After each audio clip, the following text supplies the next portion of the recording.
Big pass இல்லத்தில் நீங்கள் big பாஸில் எல்லாரும் எதிர்பார்த்த மாதிரி பணப்பெட்டி வந்துருச்சு.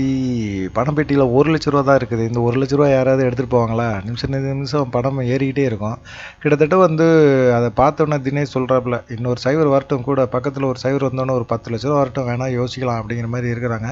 மாயா அப்படியா அப்படின்னு சொல்கிறாங்க. ஏன்னு கேட்டிங்கன்னா, மாயா ஏற்கனவே 10,00,000 வந்தால் நான் எடுத்துகிட்டு ஓடிடுவேன் அப்படிங்கிற மாதிரி அவங்க நினைக்கிறாங்க.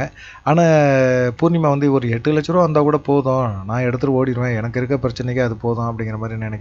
இந்த மாதிரி சூழ்நிலையில் பார்த்தீங்கன்னா, பணப்பெட்டி எடுத்துகிட்டு யாராவது வெளியே போங்க, சீக்கிரமாக போயிடுங்க, அதான் உங்களுக்கு நல்லது அப்படின்னு விசித்திரா சொல்கிறாங்க. தினேஷ் சொன்னேன், நீங்கள் வேணால் போங்க மேடம், படத்தை எடுத்துகிட்டு யாரும் இங்கே போகிற மாதிரி இல்லை, நீங்கள் வேணால் கிளம்புங்க அப்படிங்கிற மாதிரி அவர் வெறுப்பேற்றுறாப்புல. வழக்கம் போல வெறுப்பேற்றுறது தான்.